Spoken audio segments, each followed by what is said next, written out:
Pai, nós te adoramos, nós reverenciamos o seu nome, dizemos que o Senhor é tudo aquilo que nós precisávamos, tudo aquilo que nós precisamos e tudo aquilo que nós poderemos algum dia precisar. Pai, nós reconhecemos que não existe vida além de Ti, não existe vida fora de Ti. Nós reconhecemos o Senhor como sendo o nosso Senhor, como sendo o nosso guia, como sendo tudo em nossas vidas. E nós reconhecemos a nossa dependência em Ti. Pai, nós não queremos fazer nada ou agir algo de acordo com a nossa própria consciência ou com aquilo que nós temos como a nossa própria vontade. Mas nós queremos viver uma vida que expresse realmente um amor e uma gratidão por tudo aquilo que o Senhor é em nossas vidas. E nós reverenciamos o Seu nome e dizemos que o Senhor é bom, que o Senhor é majestoso, que o Senhor é bondoso, que o Senhor é tudo aquilo e muito mais do que podíamos imaginar, que o Senhor é muito mais do que aquilo que nós podíamos sequer imaginar na nossa consciência, às vezes limitada. Mas nós sabemos que o Senhor é real e verdadeiro, que o Senhor é presente em nossas vidas. E nós sabemos, Pai, que a Sua presença habita dentro de nós e nos guia em toda a verdade, e que nos faz ir além, que nos faz caminhar com ousadia, com intrepidez. Mas nós só podemos fazer isso porque nós reconhecemos o Senhor em nossos caminhos, porque nós reconhecemos o Senhor em tudo aquilo que nós fazemos. E nós não queremos, Pai, andar a nossa própria vida, mas nós queremos andar a Sua vida, porque nós sabemos que tudo aquilo que o Senhor tem para nós é o melhor para nós, porque nós sabemos que os Teus planos e os Teus propósitos são o melhor para a nossa vida. E nós queremos ir além. Nós não nos contentamos com pouco, nós não nos contentamos com o raso, mas nós queremos nos aprofundar mais fundo, porque existe um rio, porque existe algo que nós podemos fazer para ir e mergulhar mais fundo. Nesse rio não existe limite de profundidade. Isso só depende de mim e de você. Isso só depende de mim e de você abrir o coração e estar disposto para receber aquilo que Ele tem para as nossas vidas. E nós sabemos que aquilo que o Senhor tem para nós essa noite é algo poderoso, é algo transformador, é algo impactante. E nós queremos mais, nós queremos mergulhar mais fundo. Nós queremos chegar até o ponto de perder o controle da nossa própria vida. Mas vivemos aquilo que o Senhor tem para nós. Aleluia.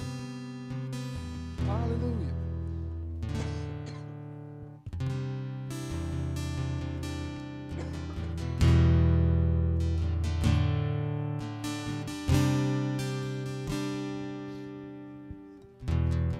Sabe, querido,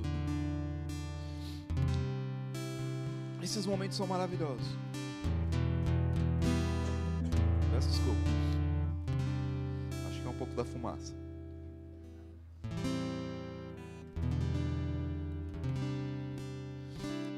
Sabe, é maravilhoso quando nós sentimos a presença de Deus palpável e real, como nós podemos sentir hoje. Mas a nossa vida não se resume a isso. Nós não precisamos de um louvor para nos levar a esse ambiente. Nós não precisamos de um animador para orar, para nos puxar para este lugar. Eu e você temos o Espírito de Deus habitando dentro de nós, o que nos leva a ter livre acesso a Deus. Esse ambiente que nós estamos vivendo hoje, aqui, é um ambiente que você pode viver todos os dias na sua vida, independente de onde você esteja, independente daquilo que o diabo possa pintar na sua vida. Você foi chamado para estar nesse ambiente de adoração, nesse ambiente de entrega, nesse ambiente de comunhão, nesse ambiente no qual eu tenho certeza que você não pensou nos boletos que você tem para pagar, você não pensou nos problemas que você tem para resolver, você não pensou sequer na sua família ou talvez na sua esposa, no seu filho, porque esse ambiente é um ambiente no qual Deus nos chamou para estar para sempre com Ele, que é habitar junto dele, sabe? E quando nós olhamos a Bíblia, nós vemos Paulo dizendo que nós tínhamos que viver nesse ambiente, que que não importava as circunstâncias, não importava a altura, a profundidade, não importava nada. Temores, demônios, perseguições, nada importava.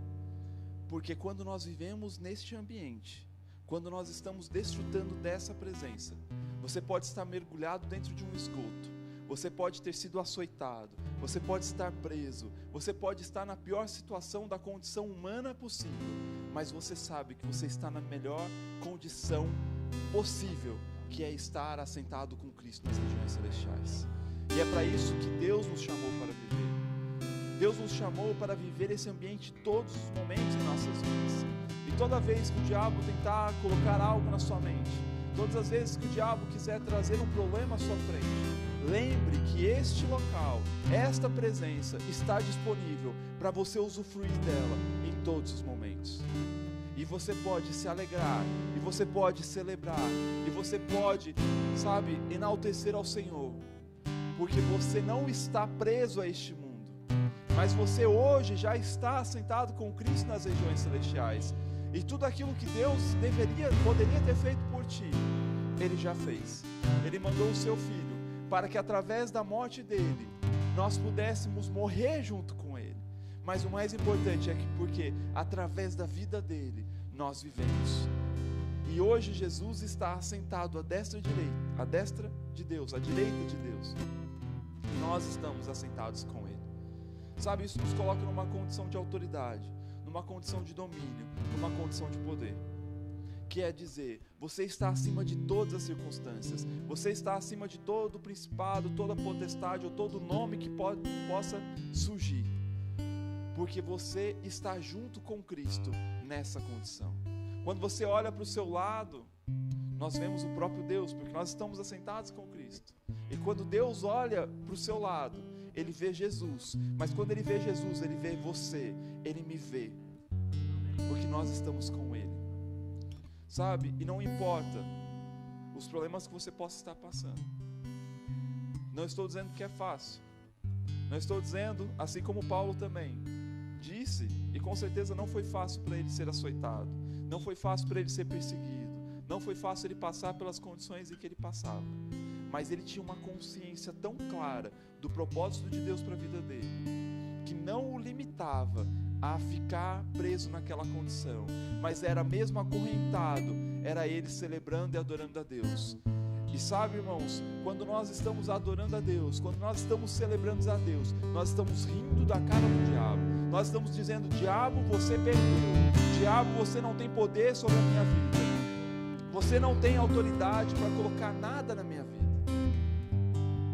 Mas nós estamos então glorificando a Deus e dizendo: olha, a situação aqui pode estar apertada, a situação aqui pode se surgir, mas nós sabemos que existe uma verdade absoluta, e nós vivemos pela fé, e a fé nos garante que nós já estamos com Cristo nas regiões celestiais, e nós temos autoridade sobre todas as coisas.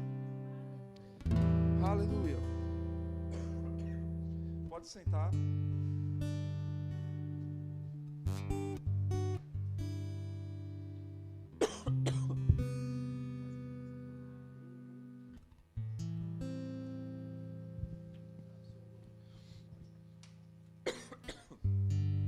Aleluia. A gente pode pôr esse negócio aqui.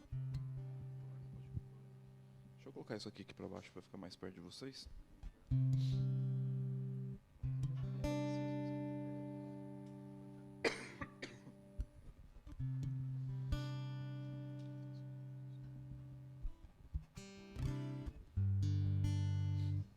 Glória a Deus. Boa noite, graça e paz. Não sei se tem alguém aqui que talvez ainda não me conhece. Meu nome é Guilherme, sou um dos pastores aqui auxiliares da igreja, junto com o pastor Márcio, o pastor Mateus. E para mim é sempre um motivo de grande honra e prazer estar aqui com vocês, compartilhando um pouco, algum dom sobrenatural, algum dom espiritual, né? Assim como Paulo nos instrui nas cartas que ele escreveu. E é muito bom ver vocês aqui. saber que vocês decidiram estar aqui reunidos numa sexta-feira, num tempo que não está nada favorável. Amém? Mas nós não somos daqueles que retrocedem, muito menos somos de açúcar. Estamos todos aqui firmes e bem, apesar do frio e da chuva, que eu sei que não é fácil. Amém? Hoje eu vou continuar a falar um pouco daquilo que o Gleferson já ministrou no último culto que vocês tiveram aqui, que é falar um pouco sobre conselhos que provavelmente teriam mudado a minha vida, ou talvez como eu gostaria de ter tido alguns conselhos quando eu era um pouco mais novo e que talvez pudessem ter me levado até em lugares diferentes. Sabe, quando nós olhamos a Bíblia, nós temos vários exemplos de inúmeras passagens, inúmeros personagens bíblicos que nos ensinam algumas coisas, né? E hoje eu vou falar de alguns aqui, citar alguns, para que a gente possa ter isso em mente e seguir estes exemplos. Mas o mais importante é que nós precisamos entender que esses personagens bíblicos, eles não estão numa condição superior à nossa. Pelo contrário, muitos deles estavam numa condição inferior à nossa. Isso quer dizer que nós, eu e você hoje, temos uma responsabilidade muito maior do que eles tinham na época deles. Ok? Quando eu falo do Antigo Testamento. Quando eu falo do Novo Testamento, muitas vezes nós nos alegramos e nos celebramos quando nós estamos lendo o livro de Atos. E nós vemos muitas vezes a igreja primitiva, ou a igreja quando estava começando a sua expansão aqui na terra, eles agiam de formas sobrenaturais, havia muitos milagres, havia muito poder, havia pregações no qual, numa única ministração, mais de 3.000, 5.000 pessoas aceitavam a Jesus, sinais e maravilhas, pessoas eram curadas.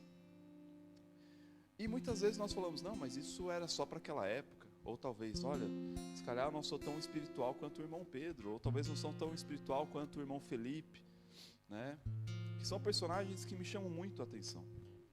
E quando nós vemos, por exemplo, a vida de Felipe, se você for lá depois, ler em Atos, né, principalmente no capítulo 2 em diante, ele vai falar ali sobre a história da igreja primitiva, ou dos primeiras pessoas que foram separadas ao serviço. E nós vemos que Felipe, ele tinha primeiro uma missão. E qual era a missão dele? Servir mesas. A missão de Felipe não era, naquele momento, ser um evangelista. Não era ir pregar para pessoas importantes. Não era uma missão no qual ele estava já capacitado ou habilitado. Nós sabemos que sim, o Espírito Santo já habitava dentro dele. E nós sabemos que, assim como habitava na vida de Felipe, habita na nossa.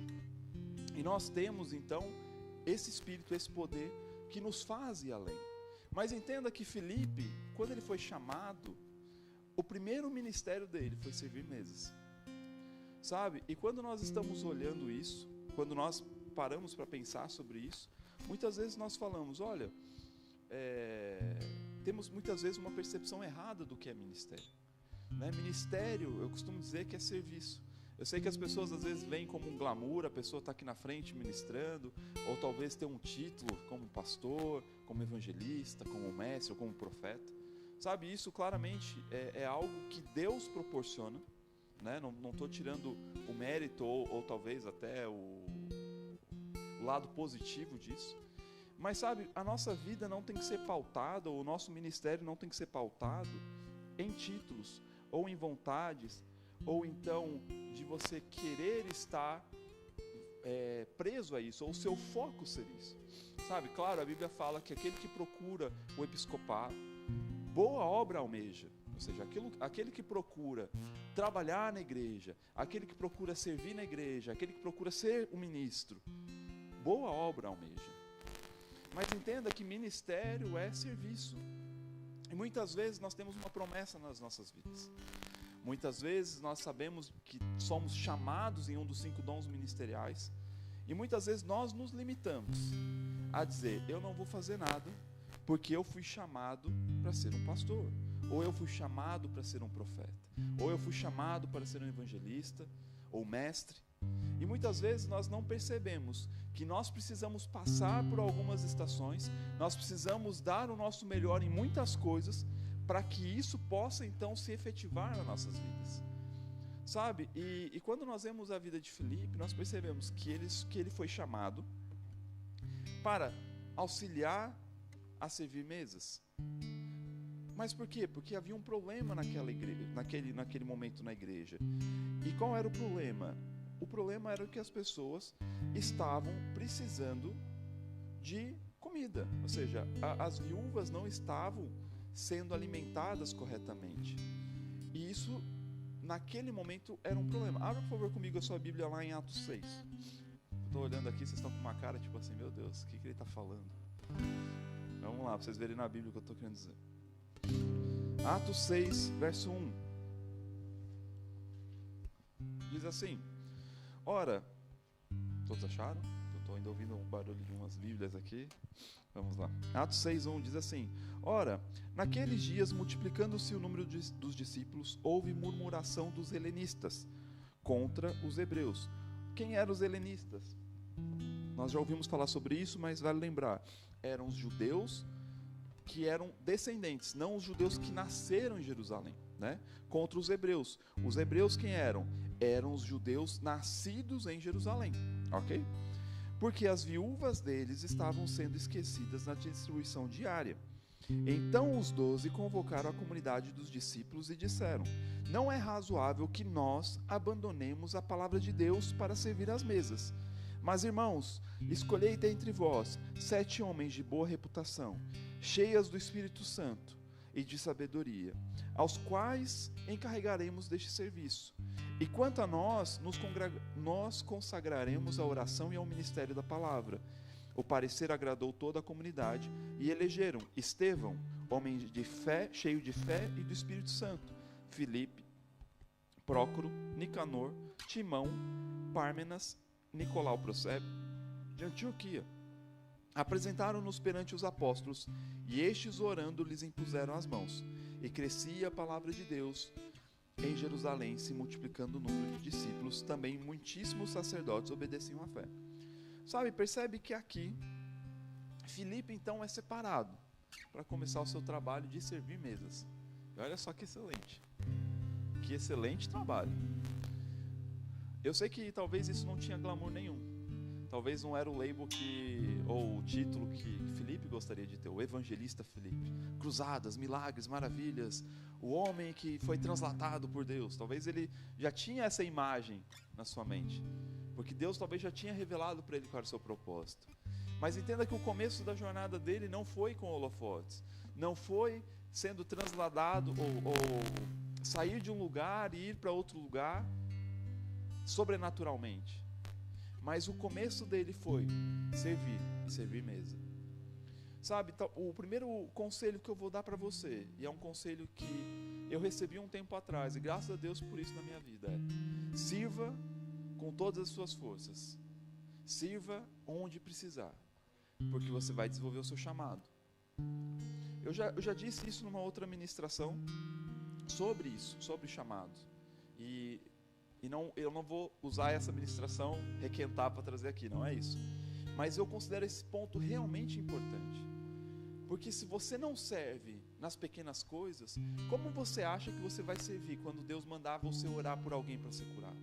Como você acha que você vai entrar num país onde é proibido pregar o evangelho e você querer fazer uma cruzada lá dentro? Ou como você acha que você vai assumir a liderança de uma igreja se nas pequenas coisas você não se demonstra habilitado, ou você não demonstra interesse, ou muitas vezes você não se demonstra interessado em servir? Sabe, nós precisamos realmente colocar o nosso coração dentro de uma caixa e protegê-los, porque muitas vezes nós temos promessas, muitas vezes nós temos profecias que foram entregues nas nossas vidas, e nós simplesmente achamos que o fato de eu estar sentado esperando que o mundo mova-se ao meu redor para que isso aconteça, vai funcionar. Mas não vai, né, Henrique? Senta lá, vai. Senta lá com a mamãe. Então perceba que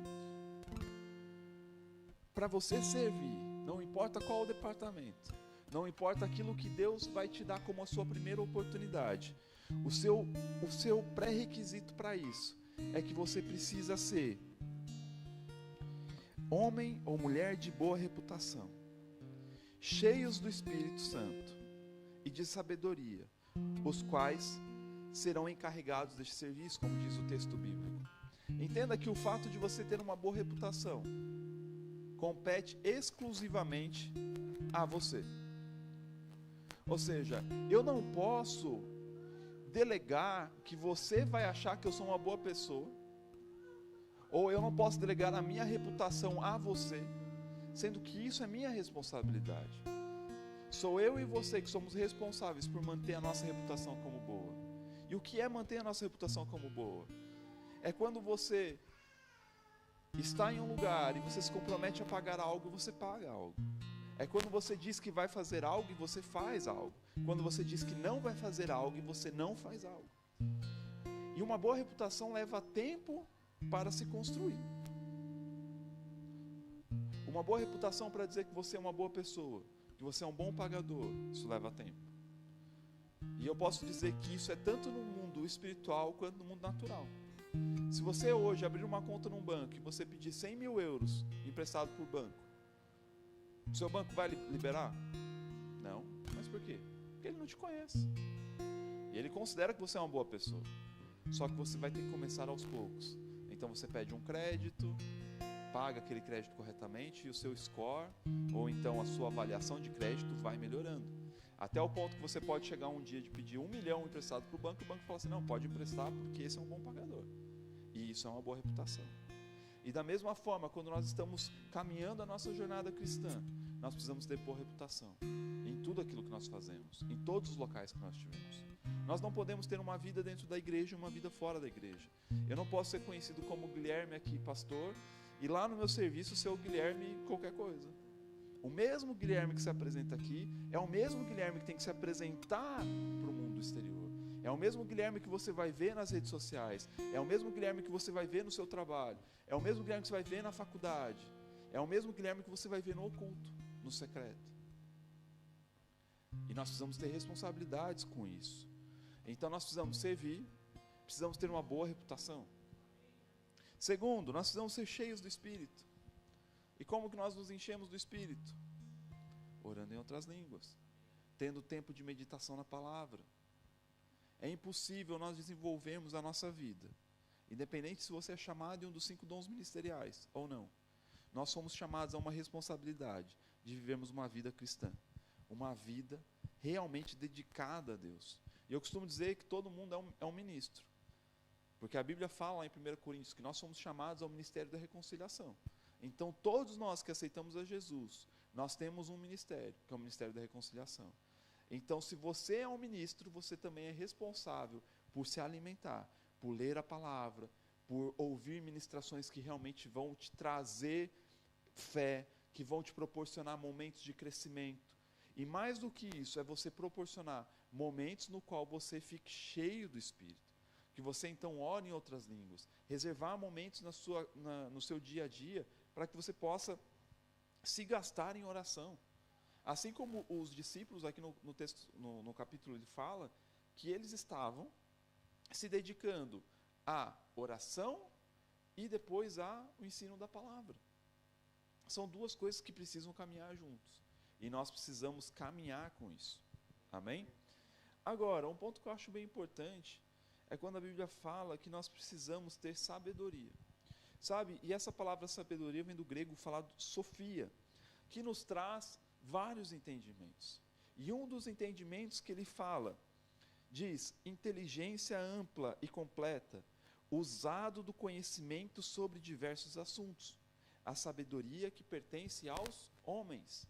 Olha que interessante. E isso aqui talvez seja o ponto principal da minha mensagem. Muitas vezes nós estamos limitando, e quando eu falo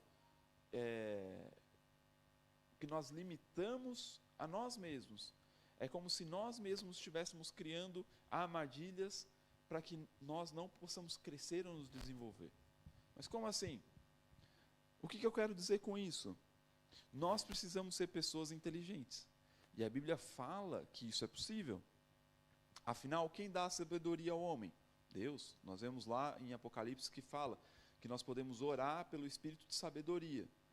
E nós podemos ter sabedoria. E essa inteligência, ou esse conhecer, ou esse saber dos homens está disponível. Mas entenda que o saber dos homens é algo que Deus proporciona para que você consiga se desenvolver com uma maior facilidade. Mas Deus não vai abrir sua cabeça e jogar um livro de história lá dentro. Deus não vai abrir sua cabeça e jogar um livro de matemática lá dentro. Deus não vai chegar e falar assim, a partir de agora você fala inglês, a partir de agora você fala russo. Não. Isso requer esforço, requer dedicação nossa. E existe uma facilidade, existe algo que Deus pega junto, que uma vez que você aprende aquilo, entra na sua mente de uma forma sobrenatural. Mas nós precisamos nos expor a isso. E quando nós estamos construindo a nossa vida, quando nós estamos construindo a nossa jornada, nós precisamos criar ferramentas para que nós possamos ser pessoas sábias, pessoas inteligentes. E como nós fazemos isso? Estudando. Não existe outro caminho. Se você souber outro caminho que seja rápido, fácil e que não precise estudar, me apresente, porque eu não conheço e a Bíblia não me mostra nenhum quanto a isso. Por quê? Porque requer esforço. Deus não gosta de pessoas preguiçosas. Deus não trabalha com pessoas preguiçosas. Como eu disse na última ministração que eu falei sobre como ter um ministério efetivo ou equilibrado, eu falei sobre Davi. E nós vemos que Davi estava pastoreando ovelhas. Mas me encontra um texto na Bíblia onde fala que Davi gostava de pastorear ovelha. Não tem. Então, se me mostrar, eu venho aqui e refaço a minha ministração. Mas não tem. Mas também não fala que ele não gostava. Ok? Então vamos deixar ali no 0-0. Vamos deixar lá no céu, quando você encontrar Davi, você pergunta, ei, Davizão, gostava não de... Eu ia até fazer uma brincadeira, mas tem criança, então deixa quieto, né? Eu ia falar que Davi gostava era de mulher, mas isso não era muito bom, porque teve problemas para a vida dele. E não é isso que o tema da mensagem. Mas, obviamente, trouxe problemas para a vida dele, como vocês sabem. Ele mandou matar o esposo de Betseba para que ele pudesse se casar com ela e achar que ia passar o pano para Deus. Não, mas o cara morreu, né? Ou seja, não. Mas o que eu quero dizer é, nós não temos isso claramente explícito dizendo que Davi gostava de pastorear ovelhas. E por que Davi foi o único que estava a pastorear ovelhas quando seus irmãos estavam em casa? Isso me mostra que talvez os irmãos deles não quiseram trabalhar, porque eles estavam na casa. E Deus não trabalha com pessoas preguiçosas. E nós vemos que entre todos os irmãos que tinham, quem foi escolhido? Davi. Mas a partir do momento em que Samuel ungiu Davi e que ele recebeu a promessa que ele seria o novo rei de Israel, ali ele cruzou o braço e já começou a reinar sobre Israel. Não. Ele continuou a sua vida normal. Ele continuou pastoreando ovelhas. E lá na frente nós vemos que o fato dele pastorear ovelhas apresentaram desafios para ele, que lá na frente isso o tornaria habilitado a reger ou a comandar um exército que foi o maior exército que a Bíblia conta. Todas as batalhas que Davi guerreou, ele ganhou. Entende? Mas o que se apresentou? Ele teve que enfrentar um urso, ele teve que enfrentar um leão. E isso foi tornando então ele habilitado para que quando ele chegasse na posição de assumir o seu reinado, ele estava então pronto para fazer aquilo. E o que eu quero dizer com isso é que eu e você precisamos ser pessoas inteligentes. Quando nós olhamos para a vida de Paulo, primeiro, Paulo não era desocupado. A Bíblia fala que ele era construtor de tendas, então ele tinha uma profissão. Então, até que o ministério na sua vida seja efetivo, tenha uma profissão. Estude, gaste tempo com isso. Não fique achando que o ministério vai bater na sua porta e falar o seguinte: parabéns, tudo bem? Meu nome é Apóstolo Guto, a partir de agora você vai ser o novo pastor do Verbo da Vida lá em Roma. Não é assim que funciona. Muitas vezes a sua profissão vai abrir portas para que você chegue num lugar e estabeleça o reino de Deus lá.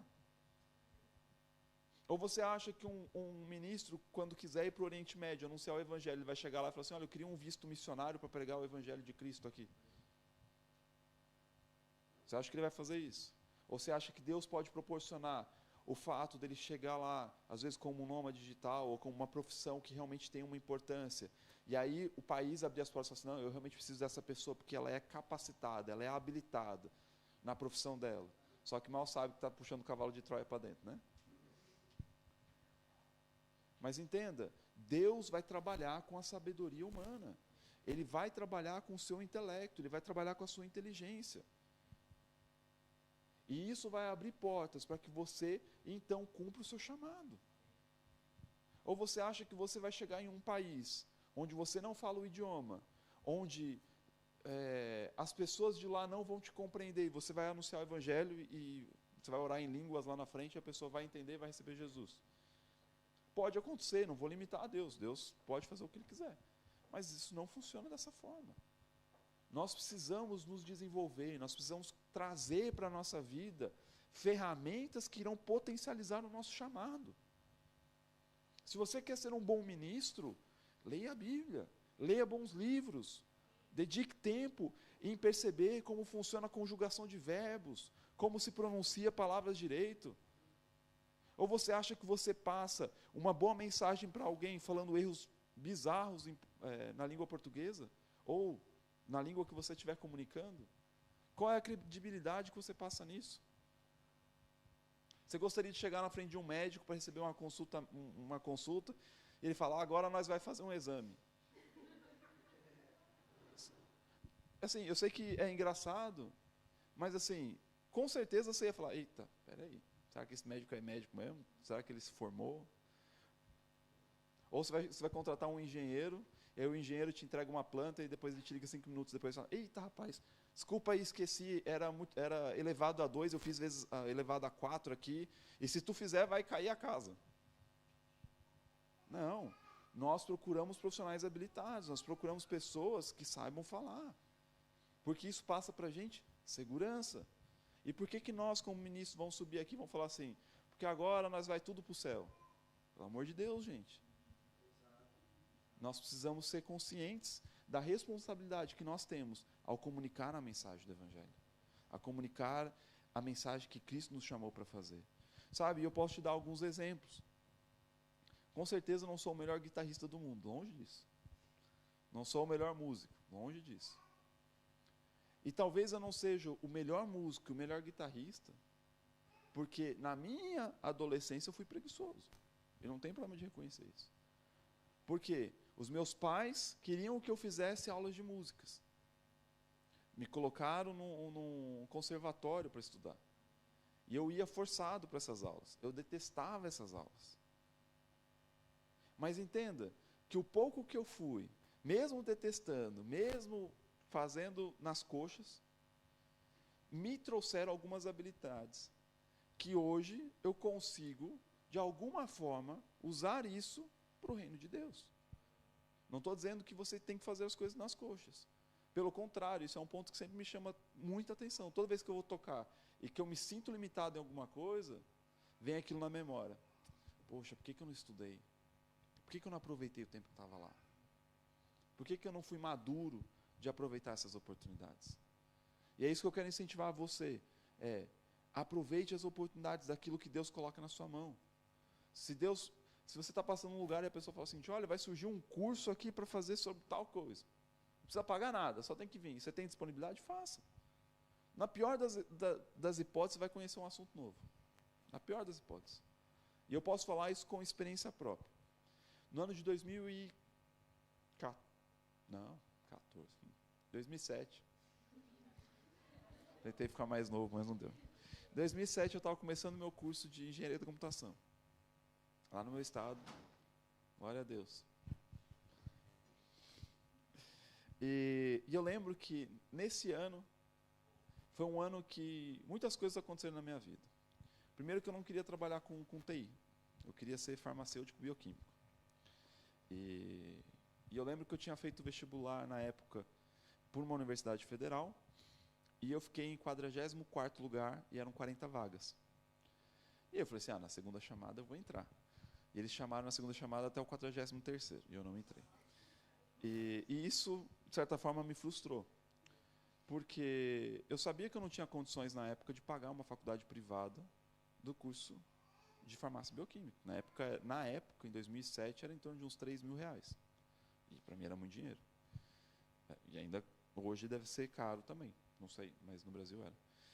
E eu lembro que eu prestei o vestibular para algo que eu gostava também. Não era o meu desejo, mas era algo que eu gostava. Eu sempre gostei de mexer com computadores, desde pequeno, lia muito sobre sobre artigos. Tinha alguns amigos do meu pai, um em específico, o nome dele era Robson, que ele trabalhava como engenheiro de dados no Banco Bradesco. E eu lembro que ele foi a primeira pessoa a me dar um livro de programação, que era a linguagem C. Era um livro dessa grossura, todo em inglês, e eu não sabia nada de inglês, não sabia nada de C, mas eu digitava exatamente o que estava nas folhas e via o que acontecia. E depois eu fui assimilando um pouco do que aquilo acontecia. E eu lembro que eu fiz o vestibular na época para uma universidade federal lá particular lá do meu estado, que era referência na área de computação. E eu fiz o vestibular e passei. E, obviamente, como eu tinha estudado muito tempo, porque eu queria fazer bioquímica, e na época eram assuntos próximos, tinha muita coisa de exatas, isso me favoreceu. Eu fiquei, se eu não me engano, acho que foi em primeiro ou segundo lugar no vestibular, pro curso. E eu fiquei todo animado, falei assim, olha, glória a Deus, né? Vou conseguir uma bolsa. Afinal, você passar em primeiro no curso, alguma coisa você vai ter. E não, eu não consegui. A faculdade não deu bolsa nenhuma. Mas entenda que aquilo não me desanimou. Só qual que era a vantagem? Era um curso noturno. Então, como era um curso noturno, eu poderia então trabalhar durante o dia para pagar o curso. E aí as portas foram se abrindo, Deus foi me proporcionou um emprego, eu fui trabalhar como suporte técnico numa empresa e conseguia, era exatamente o valor que eu recebia de salário, nenhum cêntimo a mais nem a menos era o valor da faculdade. E eu estava super animado e contente com Deus, porque sabia que aquilo era exatamente o que eu precisava naquele momento. Só que assim, esse meu emprego era um emprego muito bom, porque como que funcionava? Eu trabalhava da 1 da tarde às 5 da tarde, ia para a faculdade e depois eu tinha que cobrir o turno da noite. Ou seja, eu começava às 11, 11h30 a trabalhar e ia até às 6 da manhã. Aí eu ia às 6 da manhã para casa, dormia até em torno de meio-dia, tomava um banho, comia alguma coisa, ia para o trabalho e era esse fluxo maravilhoso de trabalho. Mas isso não me desanimou, porque graças a Deus eu tinha condição de pagar aquela faculdade. E eu lembro que eu trabalhava da 1 até mais ou menos umas 5, 5h30, porque eu tinha que ir para a faculdade. E eu chegava na faculdade, muitas vezes com 1 hora de antecedência, e não tinha o que fazer. E eu estudava. Sentava lá na cadeira e ficava estudando. Porque era o tempo que eu tinha também disponível para aquilo. E muitos dos meus amigos estavam nem aí, eles iam ficar brincando, jogar truco, sei lá o que eles iam fazer. E eu lembro que, também vou acelerar um pouco aqui para não perder muito o tempo. Eu lembro que, na época, eles apresentaram uma célula de estudo. Teve um cara, um enviado de Deus, que falou o seguinte, olha, eu vou abrir uma célula de estudo aqui, gratuito, sobre uma linguagem de programação chamada .NET, que na época era tipo assim, meu Deus, o .NET estava fazendo nos Estados Unidos, ninguém sabia o que era, um negócio assim, brutal. E eu me inscrevi nessa turma, não tinha que pagar nada, só tinha que estar lá todos os dias, 1 hora antes, para estudar. E eu fui. Os 2 primeiros dias, eu parecia surdo em bingo. Não entendia absolutamente nada. Eu ficava só olhando, não percebia absolutamente nada. No 3º dia, já comecei a entender um pouco as coisas, como estavam funcionando. E aí eu fiquei tão animado com a possibilidade daquilo e como eu estava aprendendo coisas novas, que eu fui chamar meus amigos para participarem. Eu chamei 5 e só um participou. O Maxon, que eu acho que alguns aqui conheceram.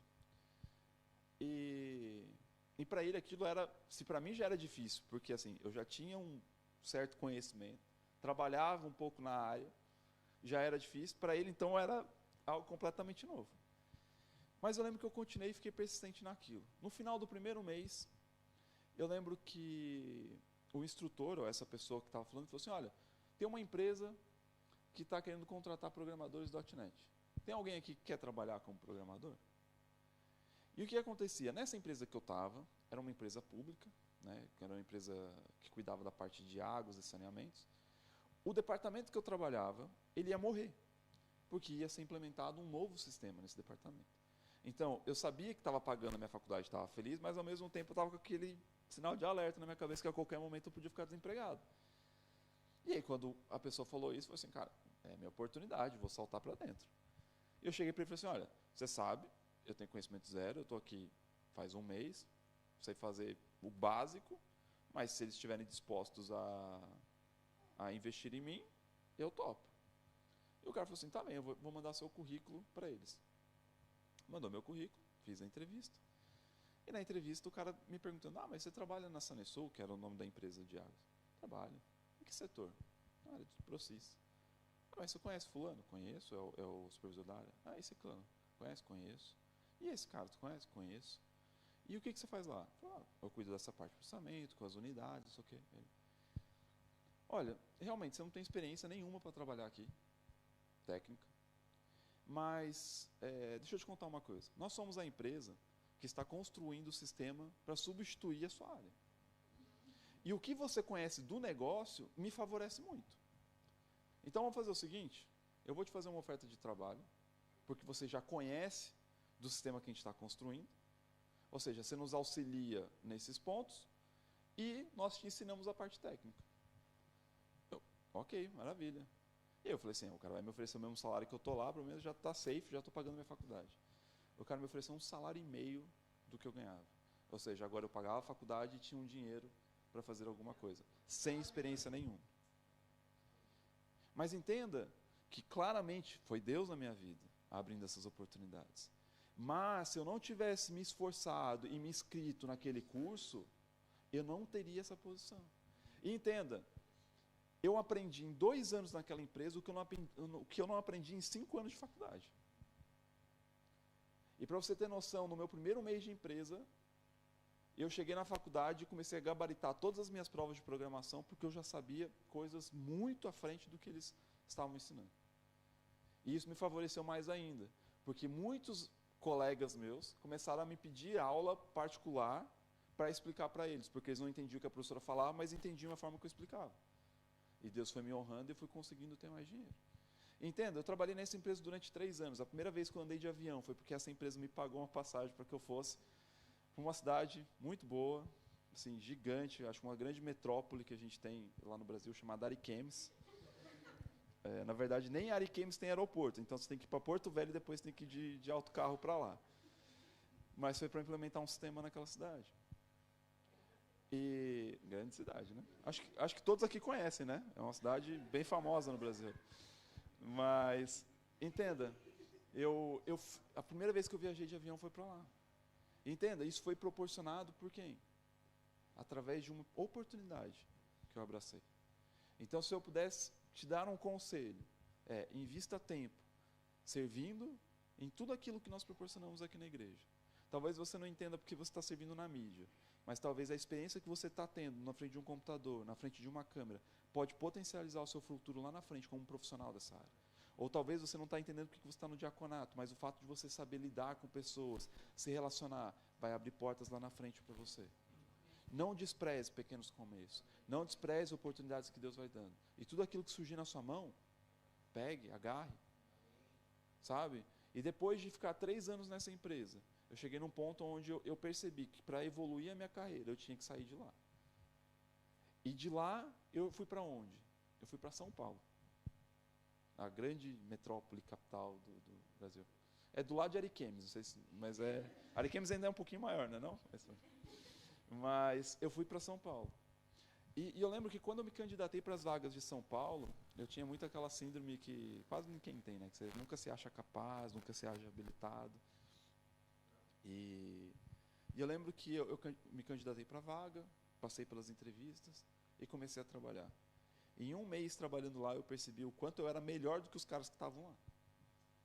Mas isso não é porque você é muito bom ou qualquer coisa. Não.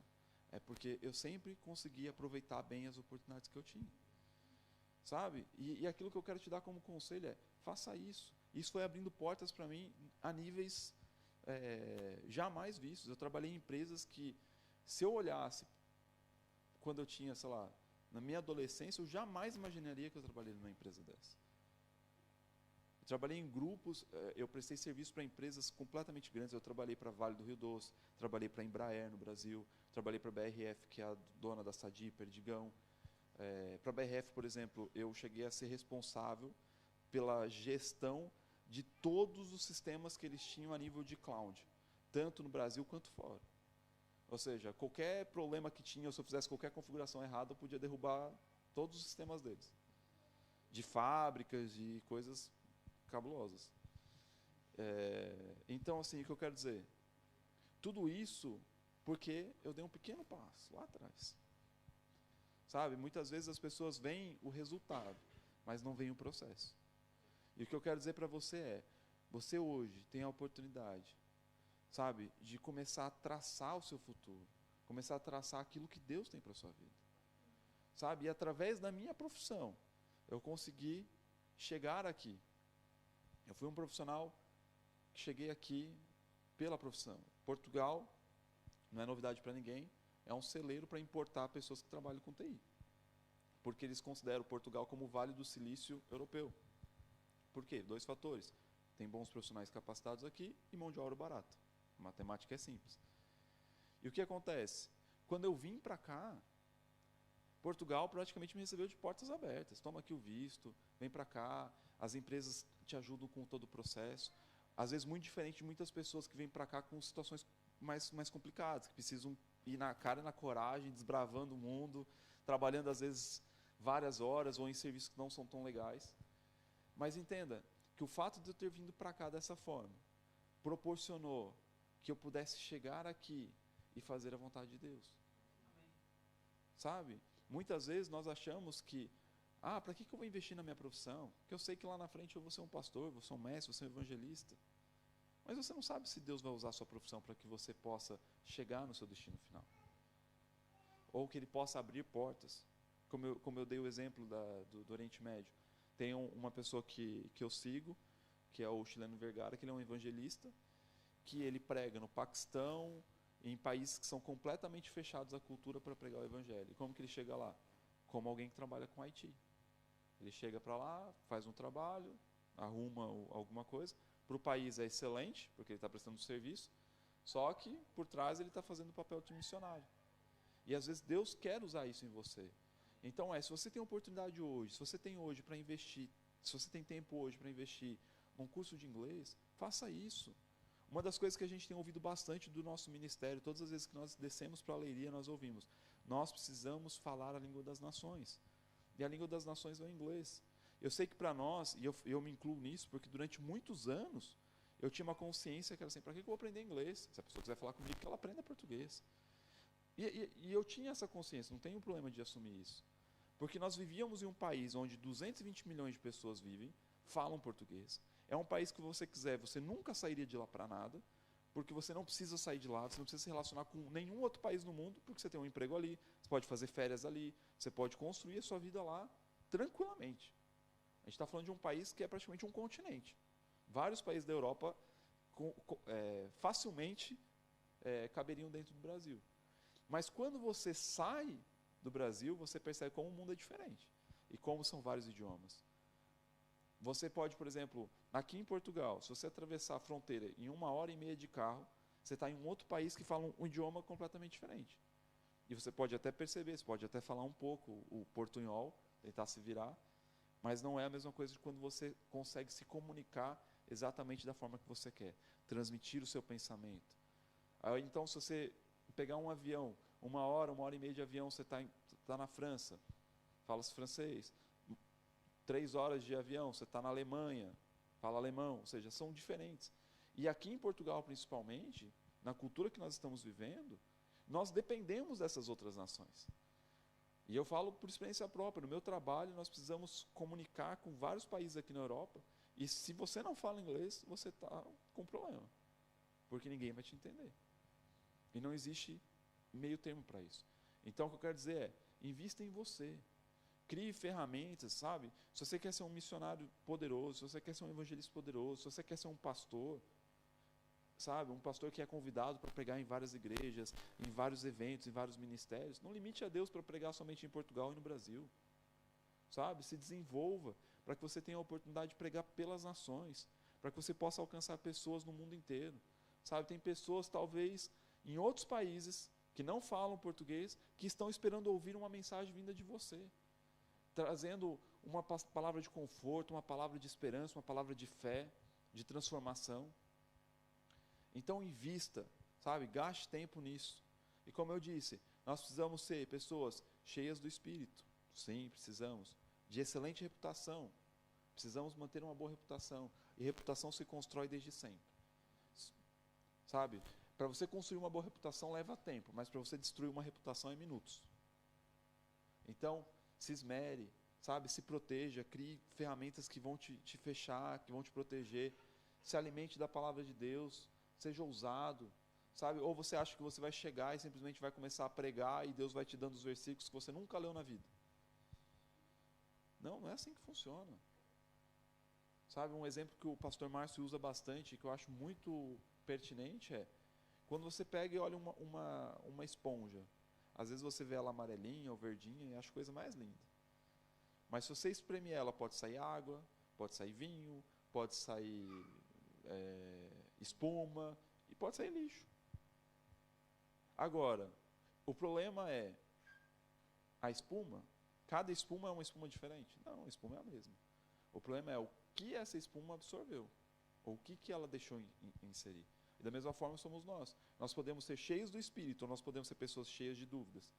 Nós podemos ser pessoas cheias, sabe, do poder de Deus, da palavra de Deus, ou nós podemos ser pessoas cheias, sabe, de porcaria, do vazio. Mas o que vai dizer o que nós temos é quando nós somos espremidos. E por isso a palavra de Deus fala para sermos cheios do Espírito. Porque esse exemplo que eu dei de Felipe, mais na frente, ele foi espremido. Deus fala para ele, olha, começa a correr do lado dessa carruagem aqui. Ele começou a correr e falar com essa pessoa. E entenda que essa pessoa conhecia a palavra. E muitas vezes, quando nós vamos evangelizar alguém, ou nós vamos pregar para alguém, muitas vezes nós vamos ser confrontados por essa pessoa. Nós vamos ser espremidos.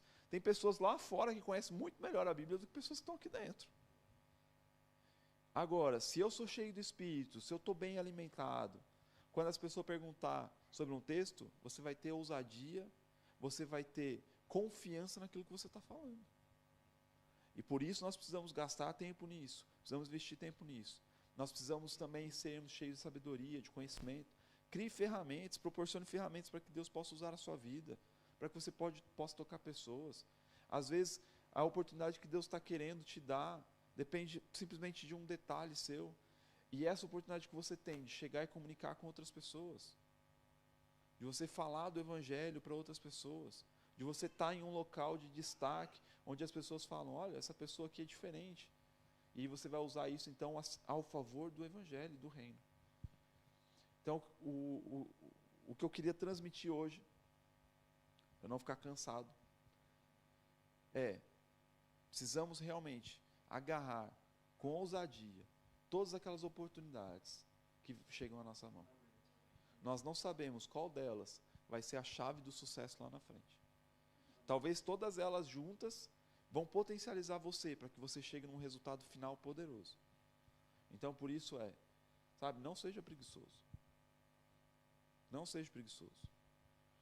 Não foque a sua vida em ficar consumindo conteúdo só de internet, só de Instagram, só de YouTube, só de Telegram, Netflix, seja lá o que for. Vá atrás de conhecimento, busque realmente algo que vai construir a sua vida, sabe? Às vezes nós gastamos, e eu falo por mim mesmo, às vezes a gente gasta horas vendo conteúdo no Instagram.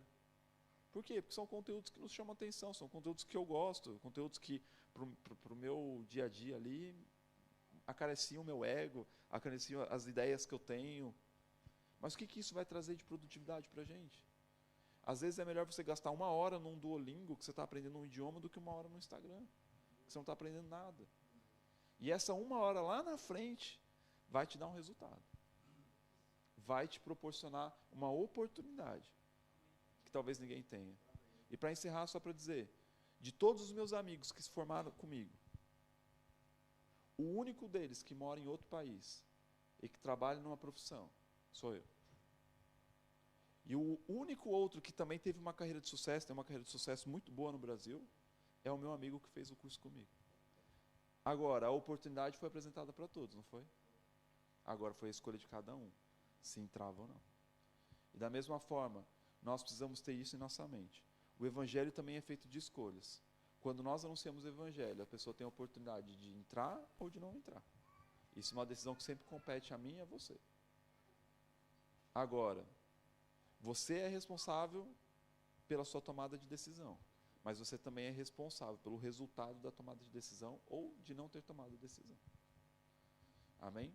Então vamos ter isso como consciência. Se eu pudesse dar um conselho, porque realmente funcionou na minha vida, é não deixe passar oportunidades. Isso vai te proporcionar inúmeras coisas boas. E eu posso falar sobre inúmeras coisas. Por exemplo, eu cheguei a fazer quase 2 anos de direito no Brasil. E eu queria ter me formado, mas foi bem no momento em que Deus falou que eu tinha que vir para Portugal. Eu falei assim, tá bom, então isso aqui fica para um segundo momento. E essa oportunidade foi muito engraçada, porque eu queria fazer um curso diferente, e eu queria fazer ou direito ou economia. E eu falei assim, vou arriscar, vou fazer um vestibular usando o conhecimento que eu tenho para ver. E eu fui um dos 100 melhores qualificados em todo o vestibular de uma universidade na cidade de São Paulo, uma faculdade bem famosa. E para os 100 primeiros colocados, a faculdade deu uma bolsa integral de 100%. O curso de Direito na época custava em torno de uns R$4.000. Isso uns 3, 4 anos atrás. E eu não paguei nada durante 2 anos, porque eu fui um dos 100 primeiros colocados. Foi uma oportunidade que Deus me deu. Sabe, e esses 2 anos que eu estudei lá, me destravou coisas que até hoje eu uso. Até hoje no meu dia a dia, eu uso isso como ferramentas. Sabe, muitas vezes de saber, olha, estamos indo pelo caminho certo, não estamos? Será que isso é certo ou não? Uma das coisas que eu até brinco e sempre falo é, antes de vir para Portugal, eu li a Constituição portuguesa, para perceber como que funcionavam as coisas. E li mesmo. E aconselharia você a ler também. Por quê? Para você saber quais são os seus direitos, quais são os seus deveres, o que você precisa fazer, o que você não precisa fazer, o que você pode fazer, o que não pode. Às vezes você está passando numa situação complicada na sua vida e você nem sabe que não deveria estar passando por isso. Agora, obviamente, eu só tive isso na minha mente aberta porque eu me expus a um curso que me trouxe a realidade ou a necessidade de ter isso. Então use essas ferramentas. Eu não sei se algum tempo lá na frente, esses 2 anos, Deus vai usar para alguma coisa. Isso compete a Ele, mas todas as oportunidades que chegam à minha mão, eu sempre vou de acordo com aquilo que Deus tem. Obviamente, busque direção, ore ao Espírito, não tome decisões precipitadas, não seja guiado pela sua própria vontade. Mas nós sabemos que muitas vezes algo vai requerer o nosso esforço. Amém? É isso. Não vou avançar mais também nisso, que eu já consumi todo o tempo, senão daqui a pouco eu desligo o meu microfone lá atrás. Amém? Vamos nos colocar de pé. Vamos cantar mais uma música, não sei. Para a gente também finalizar. E com certeza, talvez, vocês queriam ter recebido esses conselhos quando vocês fossem mais novos. Eu, pelo menos, tem alguns conselhos que eu recebo hoje que eu falo assim, poxa, por que esses conselhos não chegaram 10 anos atrás? Mas eu acredito que existe realmente algo poderoso de Deus para as nossas vidas, em que Ele pode realmente potencializar a nossa vida. Sabe, a Bíblia fala que Deus não leva em consideração o tempo da nossa ignorância. Muitas vezes tem muitos aspectos ou muitas tomadas de decisões que nós tomamos no passado, que nós não precisamos continuar no mesmo erro. E nós podemos realmente mudar a nossa vida e transformar a nossa vida. E quando a nossa mente é exposta a isso, nós precisamos realmente abrir a nossa mente para isso. Sabe, ouvi uma mensagem essa semana que me impactou bastante, do pastor Marcos Honório Júnior, do Verbo da Vida de Goiânia, que ele fala que muitas vezes nós chegamos na igreja e nós achamos que pelo fato de aceitar Jesus, nós precisamos ser pessoas ignorantes, que nós não podemos mais questionar coisas intelectualmente falando, ou que nós não precisamos ser inteligentes. E a Bíblia fala completamente o contrário. Paulo mesmo fala que nós devemos, se existe algo bom, pensar nisso. Então, requer de nós podemos ser pessoas pensantes. Na verdade, nós precisamos pensar. Nós precisamos ser inteligentes. Eu gosto muito de falar sobre Paulo, que é uma pessoa que me inspira muito. E quando nós vemos Paulo, na sua jornada, nós vemos como essas ferramentas habilitaram ele a fazer o Evangelho avançar. Primeiro, ele era estudioso da palavra de Deus. A Bíblia fala que ele era um perseguidor de Cristo. Ou seja, ele era um fariseu. Mas nós todas as vezes que olhamos para um fariseu, achamos que é um termo negativo. É negativo os fariseus que eram pessoas hipócritas. Mas o fato da pessoa ser fariseu era uma pessoa dedicada ao ensino, ao estudo. Ele tinha conhecimento, ele se aprofundava naquilo, ele queria conhecer. E quando Jesus chama Paulo para o ministério, percebe que Paulo já tinha uma boa bagagem do que era, sabe, as profecias, as promessas de Deus. Ele não acreditava no Messias, mas depois Jesus pega junto com ele, ele se torna uma pessoa então poderosa. Mas percebe que em uma das cidades que eles visitam, quando ele é confrontado por um espírito maligno no corpo de uma mulher, e ele se cansa daquela situação, ele fala: olha, espírito adivinhador, vai embora. E então os proprietários daquela mulher se indignam contra Paulo e mandam os juízes da cidade prender Paulo. E Paulo é preso, é açoitado e vai para a cadeia. Mas percebe que Paulo não é uma pessoa ignorante. Ele não era uma pessoa que simplesmente estava levantando o evangelho dizendo: olha, estou levantando o evangelho, apanhei aqui, tá bom, vou para a próxima cidade. Não. No outro dia de manhã, quando o carcereiro chega para ele e fala assim: olha, os juízes mandaram que você vá embora, você está liberado. Ele fala assim: agora eu estou liberado? Não, pode chamar esses senhores juízes, esses senhores da lei, essas autoridades da cidade para vir aqui falar comigo. Porque quem eles acham que são, que podem açoitar um cidadão romano sem um julgamento? Isso mostra para mim que Paulo, ele sabia o que eram as leis vigentes naquele país. Ele sabia o domínio e a autoridade que ele tinha pelo fato de ele ser também um cidadão romano. Ele tinha uma cidadania.